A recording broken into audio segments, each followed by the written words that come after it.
năn khen mà tức là số này ao lúc đi khá là lấy đi thì mà theo tuyên thật đã mà nếu muốn tao ấy là gà cha là lưu xin lâu mà lúc lấy đi đấy nó lâu đó vì cái khu lâu nga cái đà đi lâu đi số lưu xin cái khu lúc tức là đi số hồ lúc nó cả mà tức là hà xoan được mà đã mà thật lưu đi gà tức là số ra mà đã mà né ra cái của tức là số đi rồi cô lưu xin này giờ cái khu đau lưu xin tức là ye xoan hà xí đi mấy người nó lâu chỉ có nó tất cả này rồi giá trị mà giá mà có bà biết rồi sao tức là tất cả số là mang cái mua lên đồ ăn mà mang cái ngang lên số ya mấy xây xoan đi alo đông cha bị rồi lâu phụ đồ ăn đấy ấy đi mà tức là số bông số ní à tức là số là mang nàoပြောra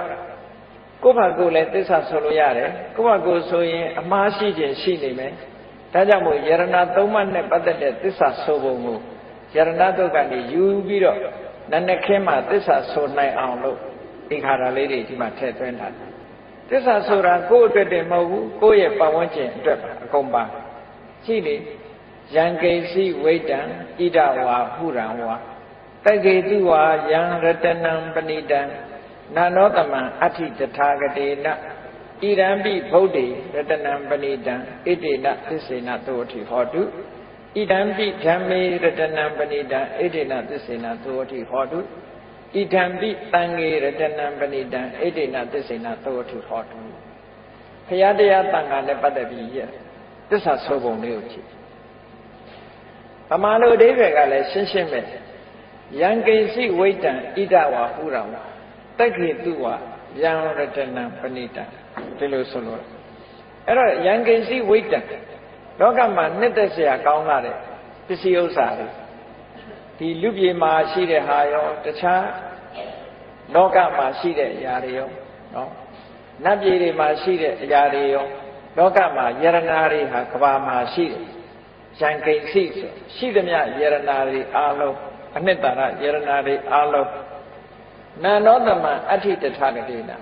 ရသော်ဘုရားဆိုတဲ့ယရနာနဲ့တူတဲ့ယရနာလောကမှာမရှိပါဘူးလူတွေပိုင်ဆိုင်ကြတဲ့စိတ်ပဲဖြစ်ဖြစ်ရွှေပဲဖြစ်ဖြစ်ငွေပဲဖြစ်ဖြစ်နော်ကြောက်တံပရမများတွေပဲဖြစ်ဖြစ်အဲ့ဒီယရနာတွေမြောင်များစွာရှိတယ်ကဘာမှာရှိတဲ့ဒီယရနာတွေရဲ့တန်ဖိုးဟာမြတ်စွာဘုရားတည်းဟူသောယရနာကိုမမှီပါဘူးလို့ဒီလိုဆိုလိုတာ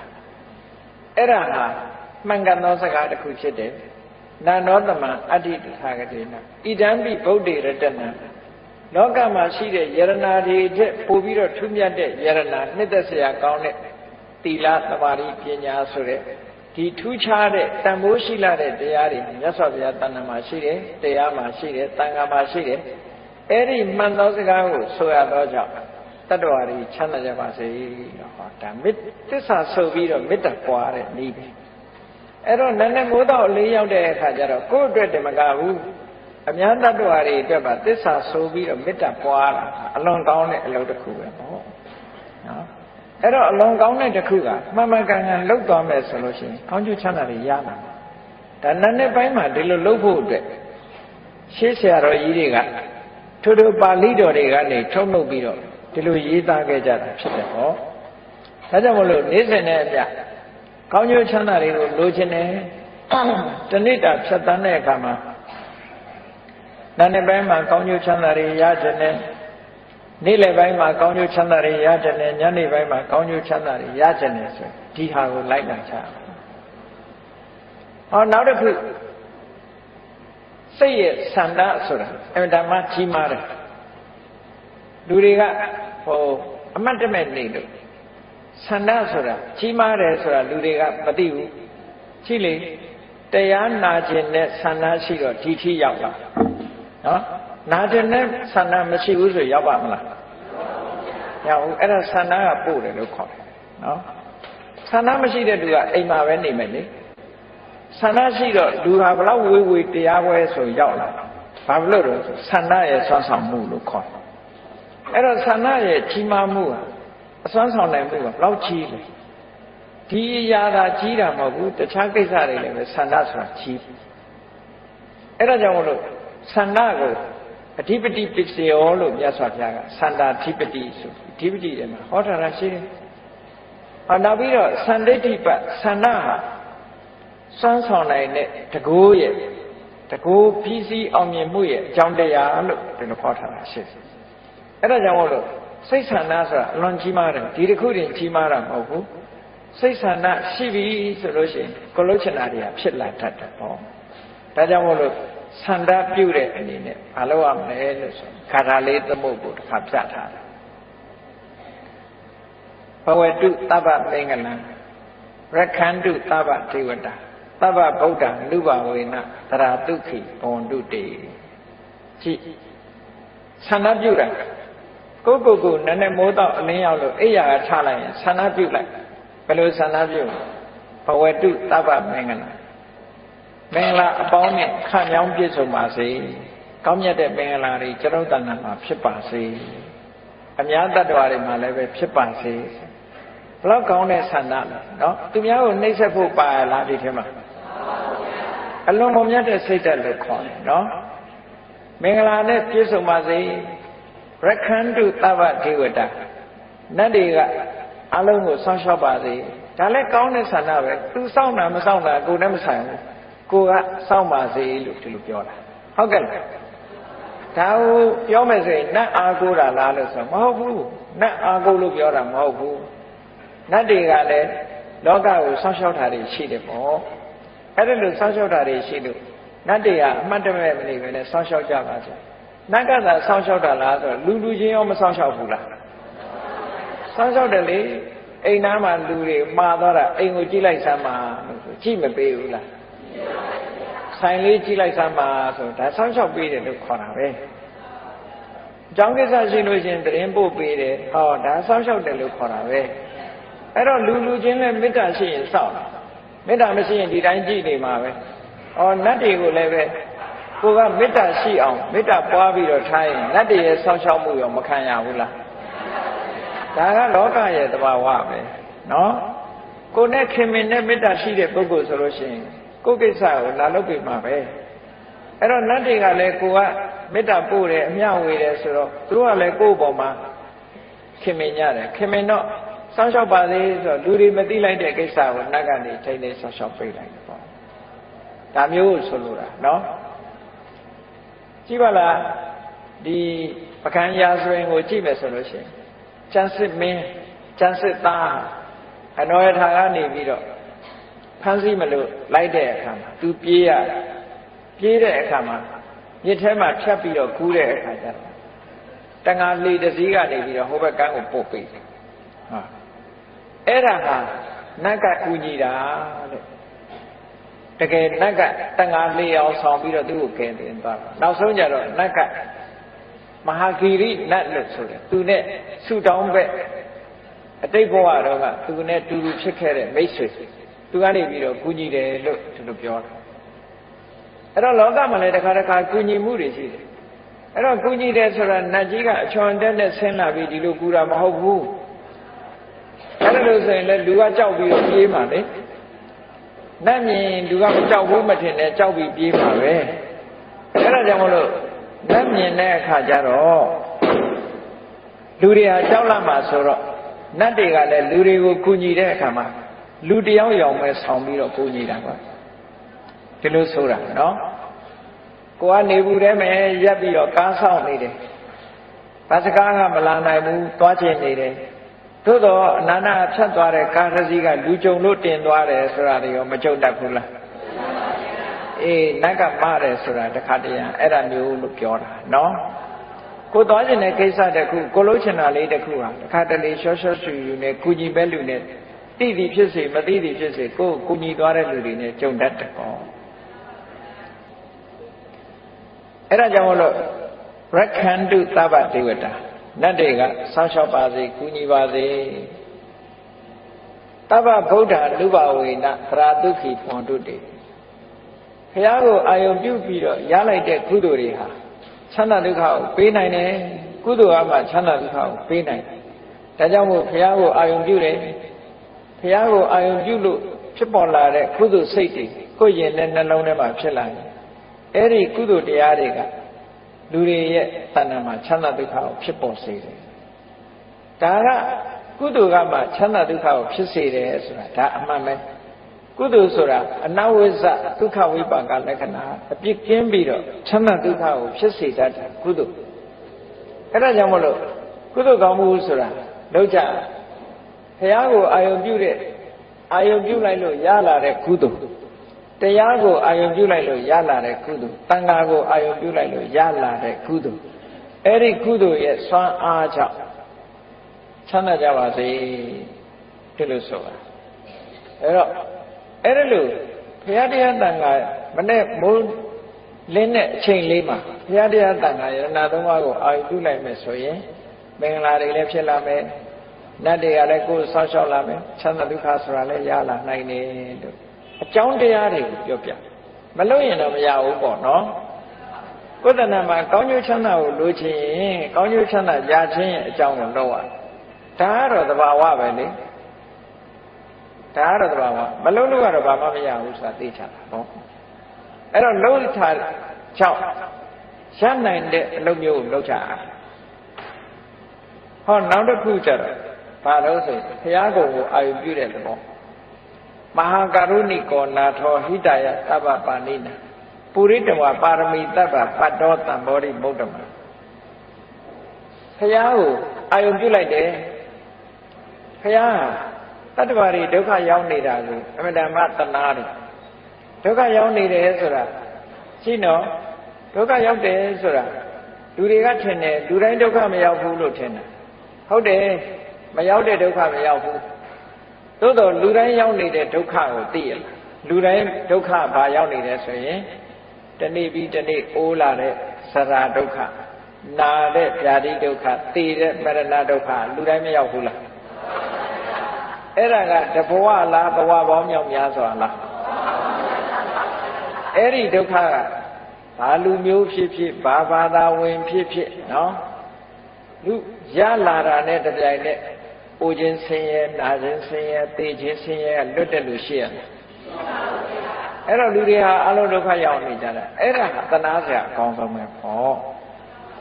ဒီပြင်ဒုက္ခဆိုတာရောက်ချင်မှရောက်တယ်လေစာဝတ်နေမပြေလည်တာလူတိုင်းမဟုတ်ဘူးစီးပွားရေးမပြေလည်တာလည်းလူတိုင်းမဟုတ်ဘူးလူတိုင်းဖြစ်နေတဲ့ဒုက္ခကအိုခြင်းဆင်းရဲနာခြင်းဆင်းရဲသိခြင်းဆင်းရဲပဲအဲ့ဒါကနေရှောင်လွဲလို့မရဘူးအဲ့ဒါတွေကိုမြင်ပြီးတော့မြတ်စွာဘုရားကဒီအိုခြင်းဆင်းရဲနာခြင်းဆင်းရဲသိခြင်းဆင်းရဲတွေကလွတ်တဲ့နိလန်းကိုရရှိဖို့ဆိုပြီးတော့အမတမကရုဏာကြီးမားတဲ့မြတ်စွာဘုရားဟာပါရမီတွေကိုဖြည့်ကျင့်ပြီးတော့ထိုအိုခြင်းဆင်းရဲနာခြင်းဆင်းရဲသိခြင်းဆင်းရဲကလွတ်မြောက်ကြောင်းဖြစ်တဲ့တရားသူတရားမြတ်ကိုသိအောင်ကြိုးစားခဲ့လို့ဘုရားဖြစ်သူရောက်သွားတယ်အဲ့ဒါဟာမှန်ကန်သောစကားတစ်ခုပဲလုံးဝလွဲမှားခြင်းမရှိဘူးအဲ့ဒီမှန်ကန်သောစကားကိုဆိုရခြင်းကြောင့်အာလုံးတ attva တွေချမ်းသာကြပါစေလို့ဒါလည်းသစ္စာဆိုပြီးတော့မေတ္တာပို့တဲ့သဘောပဲနော်ဟောနောက်တစ်ခုကဘာပြောတော့ဆိုလောကလူတွေကဘယ်ကိစ္စဖြစ်ဖြစ်အောင်မြင်ကြတာအောင်မြင်တယ်ဆိုတာအောင်မြင်ပြီဆိုလို့ရှိရင်အောင်တဲ့ပုဂ္ဂိုလ်ရဲ့ခုံကိုအာယုပြုတာဟာဒါမှန်ကန်တဲ့သဘာဝကြပတ်စံလိုချင်ရင်ပတ်စံရှိတဲ့ပုဂ္ဂိုလ်စီသွားရမှာလားပတ်စံမရှိတဲ့ပုဂ္ဂိုလ်စီသွားရမှာလားပတ်စံရှိတဲ့ပုဂ္ဂိုလ်စီသွားမှပတ်စံရနိုင်မှာပေါ့နော်ပညာလိုချင်ပညာရှိတဲ့ပုဂ္ဂိုလ်စီသွားရဒါသဘာဝပဲပေါ့အဲ့တော့အောင်မြင်ခြင်းအောင်ပွဲရတဲ့ပုဂ္ဂိုလ်စီပဲသွားတဲ့ပေါ့အဲ့ဒါကြောင့်မလို့ဒီကာထာလေးဆိုထားပုံကိုကြည့်ဟောဆယံတော်ဘောဓိယာမူလေတัจ jana နန္တိဝတ္တနောတัจ jana နန္တိဝတ္တနောဆိုတာတာဂိဝင်မင်းသားတွေထဲမှာအလွန်နှစ်သက်မှုကိုတာဂိဝင်မင်းတွေရဲ့တာဂိဝင်လူမျိုးတွေရဲ့နှစ်သက်မှုကိုတိုးပွားစေတတ်တယ်နော်မြတ်စွာဘုရားသခင်ကိုရောမြတ်ဆယံတော်ဘောဓိယာမူလေဘောဓိပင်ရင်းမှာမနတ်ရဲ့ရံကိုအောင်ခဲ့တယ်တာဂိဝင်မင်းတွေရဲ့နှစ်သက်မြတ်နိုးမှုကိုကြီးပွားစေတတ်တဲ့တိုးတက်စေတဲ့ဘုရားလောင်းဟာဘောဓိပင်ရင်းမှာအောင်ပွဲကြီးရခဲ့တယ်ဆိုတာဒါဟုတ်တယ်မှန်တယ်နော်လုံးဝအရှုံးမရှိတဲ့အောင်ပွဲကြီးကိုရတယ်ဧဝမေဝဇေယောဟောတုတဲ့အဲ့ဒီလိုအောင်မြင်မှုကျွန်တော်မှဖြစ်ပါစေဒါလည်း wish ပဲဆန္ဒကိုပြော ဆန္ဒရှိရင်တကယ်ဆန္ဒကြီးလို့ရှိရင်ဖြစ်လာတာပဲပေါ့နော်အေးအဲ့ဒါမျိုးကိုယ်တဏ္ဍမှာဖြစ်ပါစေဧဝမေဝဇယောဟောတုဇယတုဇယမင်္ဂလေးအောင်မြင်ဖို့ရအောင်မင်္ဂလာတွေမှာအောင်မြင်မှုကိုကျွန်တော်ရချင်ပါတယ်ရပါရစေပါလို့ဆိုတဲ့ဆန္ဒပြုတဲ့ကာထာအဲ့တော့မနေ့အိယာကထားပြီးတော့ဒီနေ့လုပ်ငန်းကိုင်တာတွေလှုပ်ရှားရှိတယ်သွားစရာတွေရှိတယ်လာစရာတွေရှိတယ်ဘဝမှာအောင်မြင်မှုကိုရချင်တယ်ဒါကြောင့်မို့အောင်ပွဲရတဲ့မြတ်စွာဘုရားရဲ့ခုံကိုခိတ္တခဏလေးအာယုံပြုပြီးတော့ကျွန်ုပ်လည်းပဲအောင်မရစေပါလို့ဆိုဒါအကြောင်းနဲ့အကျိုးမစီလျော်ဘူးလားစီလျော်တယ်ဘုရားကကို့မှားတာမဟုတ်ဘူးဒါကကိုယ့်ရဲ့ရင်ထဲနှလုံးထဲမှာဒီဆန္ဒတွေကြီးပွားလာအောင်လုပ်တာပဲဖြစ်တယ်နော်အဲ့ဒါလို့မှန်မှန်ကန်ကန်သိဖို့လိုအပ်တာပေါ့ဟောနောက်ကြတော့ကြည့်အဲ့ဒါနဲ့ဆက်ပြီးတော့ပြောပုံကအပရာဇိတပန္လင်ကေတိတေပုထုဝိပုဂ္ဂလေအဘိတေကေသဗ္ဗဗုဒ္ဓနာအခပတောပမောဒတိဘုရားအဆုစုဟာအပရာဇိတပလင်တဲ့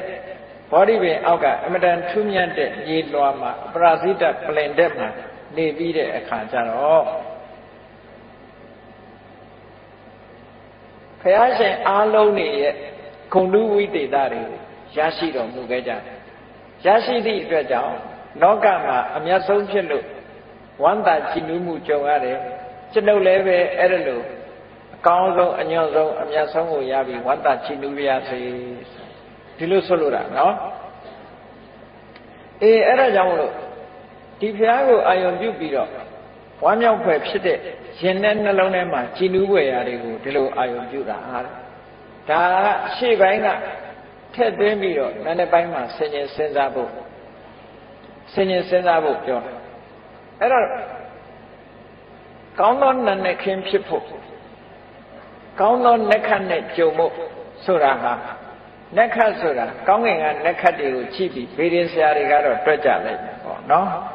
ဒီကနေ့နက္ခတ်ကောင်းတယ်သို့မဟုတ်ရက်ကောင်းတယ်ရက်မကောင်းမှုနဲ့ပြောကြတယ်လေဒီနေ့ကပြတ်တရားကြီးဒီနေ့ကရက်ရစာနဲ့ဆိုပြီးတော့ရက်ကောင်းတယ်မကောင်းဘူးရွေးချတယ်မဟုတ်လားခဏအထိဗုဒ္ဓဘာသာတွေရွေးတော့ပဲရက်ရွေးတာတော့နော်အစွဲလန်းဘလောက်ကြီးတယ်ဆိုတာကြည့်မြတ်စွာဘုရားကဟောထားတာရက်ရွေးခိုင်းတာမဟုတ်ဘူးရက်မရွေးခိုင်းဘူးမြတ်စွာဘုရားကဘာဟောလဲလို့ဆိုရင်သူနက္ခတ္တံသူမင်္ဂလံသုပ္ပဘာတံသူဟုတ်ထိတံသူခနောသူမို့တော်စာသူဣဋ္ဌံဓမ္မစာရိတုဘယ်နေ့ပဲဖြစ်ဖြစ်လက်ရတာပဲဖြစ်ဖြစ်ပြတ္တရာပဲဖြစ်ဖြစ်ဘယ်နေ့ပဲဖြစ်ဖြစ်ဘယ်နက္ခတ်နဲ့ပဲရှင်းနော်ကောင်းတဲ့အလုပ်တွေလုပ်လို့ရှိရင်ကောင်းတဲ့နက္ခတ်လို့မှတ်ပါဒါပြောတာနော်မကောင်းတာလုပ်ရင်မကောင်းတဲ့နက္ခတ်မနဲ့အိယာထားပြီးဒေါသထွက်နေပဲဆိုရင်အဲ့ဒါနက္ခတ်ဆိုးနေပြီလို့သာမှတ်ပြီနော်မနဲ့အိယာထားပြီးတော့မေတ္တာပို့ပြီးတော့ဘုရားကိုအာရုံပြုစိတ်ကြည်နူးနေရင်ဒါကောင်းသောနက္ခတ်ပဲကောင်းသောနက္ခတ်ဖြစ်တယ်ဒီလိုဆိုလို့တာကောင်းကင်ကနက္ခတ်ဆိုတာကိုယ်တည်းမဆိုင်ဘူးတဲ့950ဇတ်ထဲမှာလည်းအတိလင်းဆိုထားတာရှိတယ်နက္ခတံပฏิမာနန္တံအထောပါလံဥပိစ္ဆကာတချို့ကဒီနေ့နက္ခမကောင်းသေးဘူးဒီလနက္ခမကောင်းသေးဘူးနက္ခမကောင်းလို့ဘာမှမလုံးနဲ့အောင်ဒီတိုင်းနေမလုံးနဲ့အောင်ဆိုင်ရင်နဲ့ဒီပြင်လူတယောက်ကဥပြီးတော့ရသွားတယ်ကိုမလုံးလိုက်ရဒီလိုဟာမျိုးတွေခြုံတတ်တယ်ပေါ့နော်ကိုကနက္ခမကောင်းသေးလို့ဆိုမလုံးတယ်ဇန်တဲ့လူကနေပြီးတော့လှုပ်သွားဟောကိုမရလိုက်ဘူးအဲ့တော့ဘုရားလောင်းတွေကဘာပြောလဲနက္ခတံပฏิမာနန္တံအထောပါလံဥပိစ္ဆကာနက္ခကောင်းတဲ့အချိန်ကိုမျှော်လင့်နေတဲ့လူမိုက်ကိုတဲ့အကျိုးတရားတွေလက်လွတ်ဆုံးရှုံးသွားစေတယ်အထောအထတနက္ခတံကောင်းကျိုးချမ်းသာကိုလိုချင်တဲ့ဟာအရာဖို့ရအရေးကြီးဆုံးပဲတဲ့အဲ့ဒါဟာကောင်းတဲ့နက္ခတ်ပဲကိုလိုချင်တာရတာကောင်းတဲ့နက္ခတ်ပဲကိဉ္ကရိတန္တိတာရကကောင်းငင်ဘောကကျယ်တွေကကိုဘာတတ်နိုင်မှလဲဒီလိုဆိုထားတာနော်အဲ့ဒါကြောင့်မို့လို့ပုဗ္ဗန္နတုတ်မှာမြတ်စွာဘုရားဟောထားတဲ့အတိလင်းနတ်နဲ့ခင်းပါတဲ့အပြစ်ကင်းတဲ့အတွေးတွေတွေးမယ်အပြစ်ကင်းတဲ့အပြောတွေပြောမယ်အပြစ်ကင်းတဲ့အလုပ်တွေကိုလုပ်မယ်ဆိုလိုတာကနတ်နဲ့ခင်းမှာ ကာယတုစရိုက်ဝစီတုစရိုက်မနောတုစရိုက်ဆိုတဲ့အကျင့်တရားတွေကျင့်ကြံကြုတ်ကိုအားထုတ်မယ်ဆိုရင်အဲ့ဒီနန္ဒခင်းဟာကောင်းသောနန္ဒခင်းမှာနေ့လည်ခင်းမှာကောင်းတာပြောတယ်ကောင်းတာတွေးတယ်ကောင်းတာပြောတယ်ကောင်းတာလုပ်တယ်ဆိုလို့ရှိရင်လေ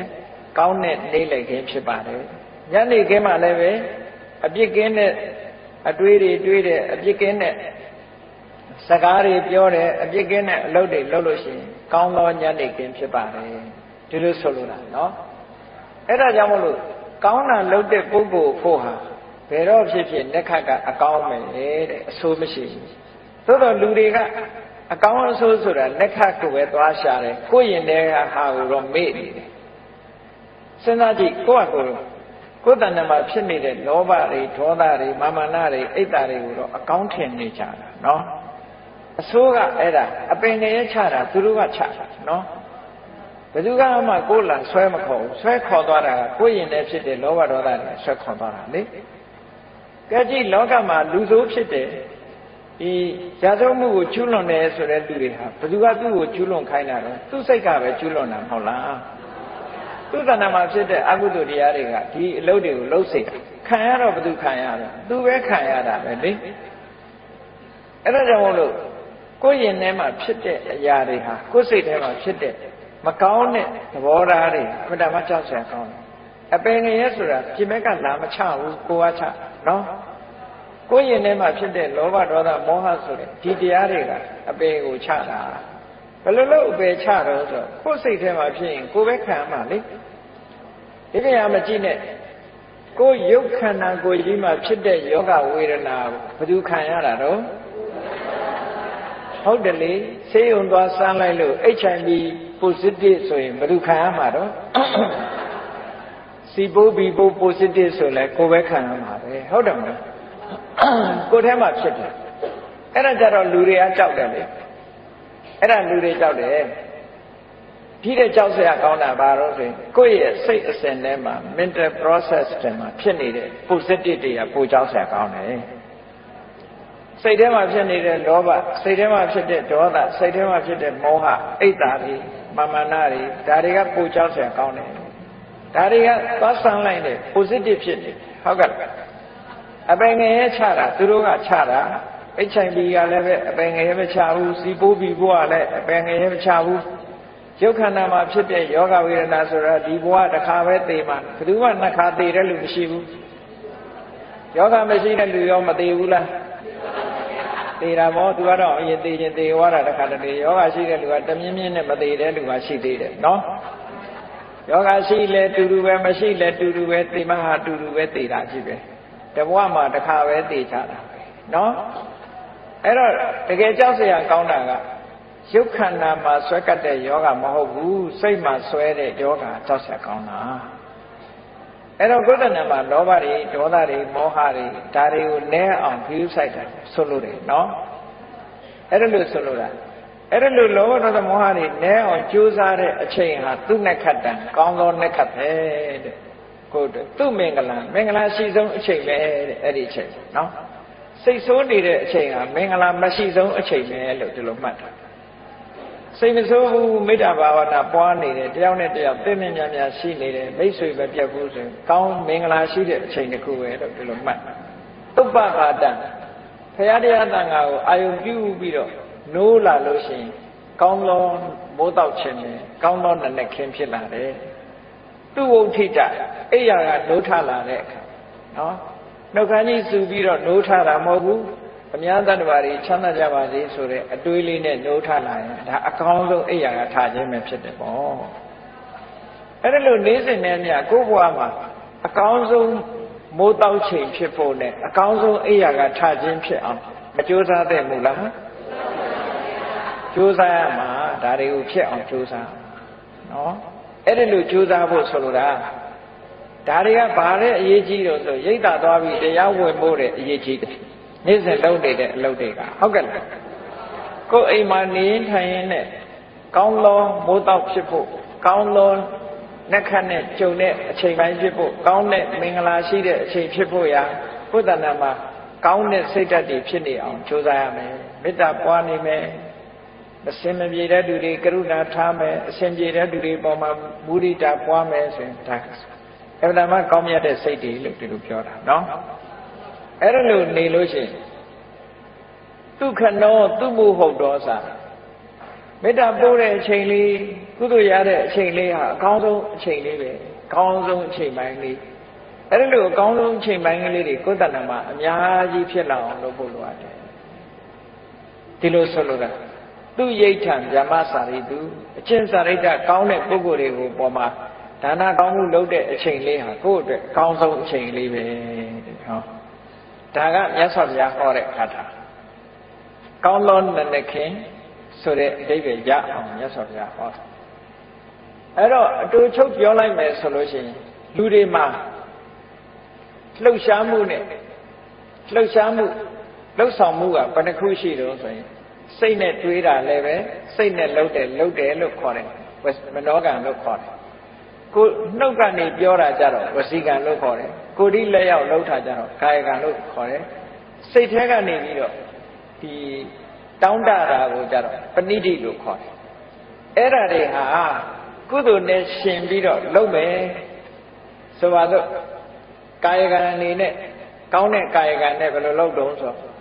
အရာထဲမှာကိုလမ်းလျှောက်သွားတာပဲဖြစ်စေလမ်းလျှောက်သွားရင်ကနေပြီးတော့ဘယ်သူမှခလုံးမထိစူးမငြိကြပါစေနဲ့ခဲလေးတွေဖယ်သွားတယ်စူးလေးတွေဖယ်သွားတယ်လုပ်တာလုပ်ပုံပြောတာအသေးစိတ်ကစပြီးတော့နော်ကာယကမေတ္တာတွေထားတယ်နှုတ်ကလည်းဝစီကမေတ္တာတွေထားတယ်စိတ်ကလည်းပဲမနောကမေတ္တာတွေပွားတယ်ကုသိုလ်တွေနဲ့ကာယကဝစီကမနောကကုသိုလ်တွေဖြစ်နေလို့ရှင်အဲ့ဒီကုသိုလ်တွေဟာကိုယ့်အတွက်ကြီးပွားကြောင်းအမှုတွေကြီးပဲဒါကြောင့်မို့လို့ပဋက္ခိဏံကာယကမ္မကုသိုလ်နဲ့လုပ်တဲ့ကာယကံတွေမှန်သမျှဟာပဋက္ခိဏတိုးတက်ဖို့ကိုကြီးပွားဖို့တိုးတက်ဖို့ပဲဖြစ်တယ်ကောင်းကြီးပွားတယ်တိုးတက်တယ်ဆိုတာဒီနှိမ့်ကြတဲ့အနေအထားတစ်ခုကနေပြီးတော့အစစ်မြင့်လာတဲ့သဘောကိုပြောတာနော်အစစ်မြင့်လာတဲ့သဘောကိုပြောပဋက္ခိဏံကာယကမ္မဝါစာကမ္မပဋက္ခိဏကိုပြောတဲ့စကားကလည်းအပြစ်ကင်းတဲ့စကားဆိုလို့ရှိရင်ပဋက္ခိဏကြီးပွားတိုးတက်ဖို့ဖြစ်လာတယ်ပဋက္ခိဏမနောကမ္မစိတ်ထဲကကြံစီတဲ့အမှုတွေကလည်းပဲကြီးပွားတိုးတက်ဖို့အတွက်ဖြစ်လာတယ်ပဏိတိတိပဋက္ခိဏကိုယ့်ရဲ့စိတ်ဆန္ဒတွေစိတ်ထဲကတောင်းတမှုရည်တန်မှုတွေဟာလည်းပဲကြီးပွားတိုးတက်တဲ့ရည်ရွယ်ချက်တွေဒီလိုဖြစ်လာတယ်အဲ့ဒါလို့ကာယကံဝစီကံမနောကံနဲ့အတွေးအချံတွေဟာကောင်းလာပြီဆိုလို့ရှိရင်ဘာဖြစ်လဲဆိုလပ္ပန္တတ္ထိပဋက္ခိဏီကောင်းမြတ်တဲ့အကျိုးကျေးဇူးတွေကိုသူရလာမယ်တဲ့ဒီလိုဆိုလိုတာနော်ပဋက္ခိဏာနိကတ္တဝါလလပ္ပန္တတ္ထိပဋက္ခိဏီလှုပ်တဲ့အလုပ်ကကုသိုလ်တွေလှုပ်တာကုသိုလ်တွေဆိုတာကြီးပွားတိုးတက်ခြင်းရဲ့အကြောင်းလူတယောက်ဟာစီးပွားလုံးလို့စီးပွားဖြစ်လာပြီဆိုလို့ရှိရင်ပထမဆင်းရဲတဲ့ဘဝကနေပြီးတော့ကြိုးစားလိုက်တဲ့အခါတိုက်အိမ်ကနေတဲအိမ်လေးကနေပြီးတော့တိုက်အိမ်ဆောက်လာနိုင်ပေါ့စက်ဘိန်းလေးဝယ်ရကနေမော်တော်ဆိုင်ကယ်ဝယ်လာနိုင်မော်တော်ဆိုင်ကယ်ကနေပြီးတော့ကားဝယ်လာနိုင်မြင့်မလာဘူးလားစီးပွားရေးနဲ့ပတ်သက်ပြီးတော့အဲ့ဒါလို့မြင့်လာတယ်လို့ပဲစိတ်တွေစိတ်ထားတွေကုသိုလ်တရားတွေကိုလည်းတိုးမြင့်လုပ်တဲ့အခါလူတယောက်ဟာမြင့်လာတာပဲဘဝနော်ဘဝတစ်ခုနဲ့တစ်ခုကသူကမြင့်သွားတယ်အဲ့ဒါကိုပြောတာပဋက္ခိဏာနိကတ္တဝါနလပ္ပန္တတ္ထိပဋက္ခိဏီကောင်းတာတွေလုပ်တဲ့ပုဂ္ဂိုလ်တရားမှာကောင်းတဲ့အကျိုးတွေကိုရလာတဲ့အတွက်ကြောင့်သူကအဆင့်မြင့်ပြီးတော့သွားတယ်တေအဋ္ဌလတ္ထဒုက္ခိတာဝိရုံနာဗုဒ္ဓတာအဲ့ဒါလို့ကောင်းကျိုးချမ်းသာတွေရလာပြီဆိုလို့ရှိရင်ဒုက္ခိတာကိုယ်စိတ်နှပြချမ်းသာတယ်ဝိရုံနာဗုဒ္ဓသာသနိမြတ်စွာဘုရားသာသနာမှာစီပင်လာတယ်ဆိုတာဘာပြောတာလဲဆိုတော့သူကကိုကျင့်သီလတွေနဲ့လည်းပြည့်စုံလာတယ်ကမ္မထာနေနှလုံးသွင်းလာနိုင်တယ်ဘာဝနာကျင့်စဉ်တွေကျင့်လာတယ်နော်ဘာဝနာကျင့်စဉ်တွေကျင့်လာလို့ဝိပဿနာတရားတွေအချိန်ချင်းအားထုတ်လာနိုင်တယ်တိုးတက်လာမသိသေးတာတွေသိလာတယ်ဘုရားတရားတော်တွေနဲ့ပတ်သက်ပြီးတော့အဆင့်မြင့်လာတယ်ဒီလိုဆိုလိုတာအဲ့ဒါလို့ထီအောင်ဖြစ်လာနိုင်တယ်တဲ့အဲ့ဒါလို့ဖြစ်လာဖို့အတွက်ကျမ်းမာဖို့လို့ဘာလို့လိုအပ်လို့ အားလုံးတ attva တွေကိုချမ်းသာကြပါစေဆိုတာနဲ့နောက်ကနေအရောဂါဒုက္ခိတာဟောထရဟတဗေတိညာတိပိတဲ့ဆွေတွေမျိုးတွေနဲ့အတူတကွအရောဂယောဂကင်းကြပါစေဒုက္ခိတကိုယ်စိတ်နဲ့ပြချမ်းသာကြပါစေလို့ဟောမနေ့ပိုင်းမှာဒါမေတ္တာပွားတာပဲပေါ့နော်အဲ့ဒါလို့မေတ္တာနှလုံးသားနဲ့ကိုယ်ဟာနေတိုင်းပြီဆိုလို့ရှိရင်ကိုယ့်ရဲ့စိတ်ကလေးဟာဗဒမစင်ကြဲလာတဲ့စိတ်ကလေးနဲ့ကုသိုလ်တွေဖြစ်လာလို့ရှိရင်ခုနကပြောခဲ့တဲ့ကာယကံတွေဝစီကံတွေမနောကံတွေဟာအထက်ကိုတိုးတက်မြင့်မားစေတဲ့ကာယကံဝစီကံမနောကံတွေပဲဖြစ်တယ်တဲ့ဒါကြောင့်မို့လို့မြတ်စွာဘုရားသခင်ကိုလိုမြတ်ကဟောဒီပုဗ္ဗန္နတုတ်ကိုချင်းချုပ်ဒီလိုဟောထားတာဖြစ်တယ်